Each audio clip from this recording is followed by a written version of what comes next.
next case on the docket, there's been a leaked decision from the Supreme Court that Roe versus Wade is getting ready to be overturned. Now, right now, the Supreme Court is doing damage control, saying that decision is not final. It could possibly change and all this. Say that, white man. We know that this is a done deal. We know y'all already made this. See, so first, let me address people that say elections don't mean nothing, nobody cares. Clearly it does. Clearly it does, because this is a direct result of people not liking Hillary Clinton, allowing Trump to get in office, and then he was able to do something that damn near no other president was able to do, which is appoint 3 Supreme Court justices. And by doing that, you basically changed the entire trajectory of the Supreme Court in their decision.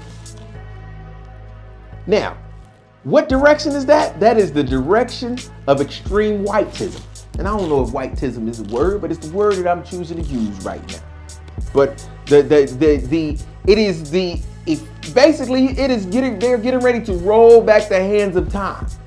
So a lot of these advancements that the average person has made and a lot of these minority groups have made, it's getting ready to go back.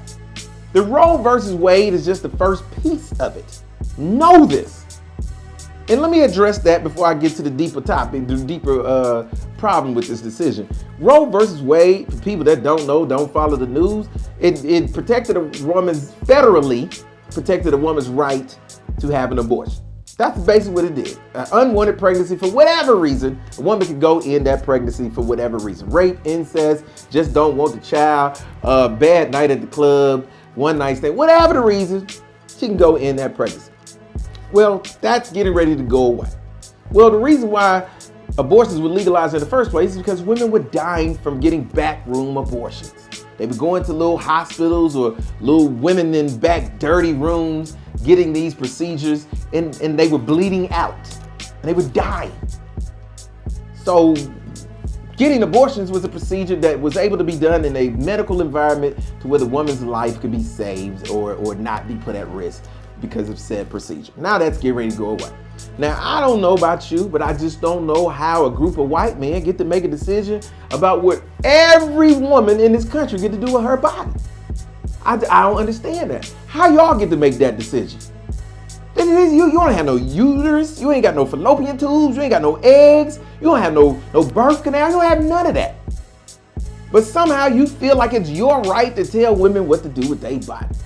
Which I think is very hypocritical, considering you're the same white men who are on planes and in restaurants and in grocery stores fighting because somebody made you put on a mask to do what you say that you're trying to do with this abortion bill, is save lives. Wearing the mask during the pandemic was geared towards saving lives. But somehow that was a violation of your rights. It was a violation of your freedoms to make you put on a mask to save people's lives. But somehow, with this abortion bill, you don't give a damn about women's freedoms, about their bodies. But you want to control your body and your face. So your face is more important than a woman's body? Women, think about that. That's what they just told y'all. That a white man's face is way more important than you controlling your own medical decisions. That's what they said. You can cut it however you want to, but that's basically it. But that's what white men have done throughout the years. They moved the line at their convenience.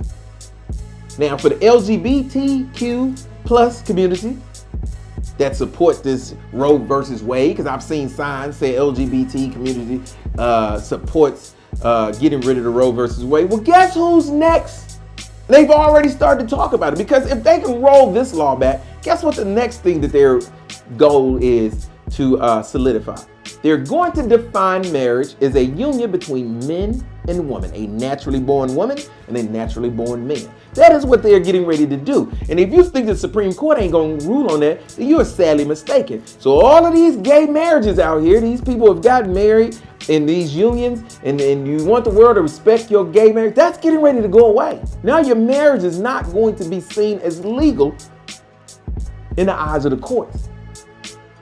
See, this is the type of stuff that starts to happen. What's the next thing that's gonna go? The next thing, black people get ready. Black people that hate voting and think politicians and think that that don't affect them and ain't got them. Okay, I want you to say that after the Supreme Court strikes down all these laws and these rules that make businesses have to take into consideration the race and the makeup of its office.